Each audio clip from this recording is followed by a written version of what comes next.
నమస్తే friends, welcome to article 19.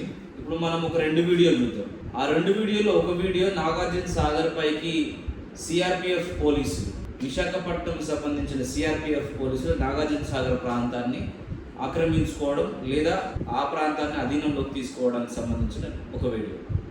రెండవ video Revanth Reddy గారు సీఎం అయిన కొత్తలో నాగార్జున సాగర్ ప్రాజెక్టును కేంద్రం అధీనంలోకి తీసుకోవడానికి కారణం కేసీఆర్ గారేనని, అంటే తాను ప్రభుత్వంలో ఉండగా, కాంగ్రెస్ పార్టీ ప్రభుత్వంలో ఉండగా దమ్ముంటే జగన్మోహన్ రెడ్డి రమ్మను అని చెప్పని అప్పటి ఆంధ్ర ప్రభుత్వానికి రేవంత్ రెడ్డి గారు సవాల్ చేసిన వీడియో. అదే కాంగ్రెస్ అధికారంలో ఉన్నప్పుడు వచ్చి చూడమను, ఇవాళ రమ్మను, వచ్చి నాగార్జున సాగర్ మీదకి రమ్మను జగన్మోహన్ రెడ్డిని. ఆ రోజు చంద్రబాబు నాయుడు గారు సీఎంగా లేరు కాబట్టి, ఆ రోజు జగన్మోహన్ రెడ్డి గారు ఉన్నారు కాబట్టి జగన్మోహన్ రెడ్డిని సవాల్ చేశారు.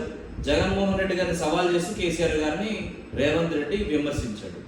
అయితే ఈ రోజు నాగార్జున సాగర్ ప్రాజెక్టు సిఆర్పిఎఫ్ అధీనంలో ఉంది. అంటే ఇండైరెక్ట్ గా చంద్రబాబు వయా మోడీ నాగార్జున సాగర్ ప్రాజెక్టును అదుపాజ్ఞంలో పెట్టుకున్నాడు అనమాట.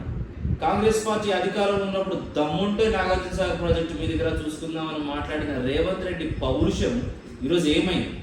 నాగార్జున సాగర్ ప్రాజెక్టు చంద్రబాబు నాయుడు అదుపాజ్ఞంలోకి పోవడం వల్ల ముఖ్యంగా రెండు ప్రాబ్లమ్స్ వస్తాయి. హైదరాబాద్ నగరానికి తాగునీటి సరఫరాలో లోటు ఏర్పడుతుంది. సాగర్ ఆయకట్టుకు సంబంధించిన సాగునీరు సరిగ్గా అందదు.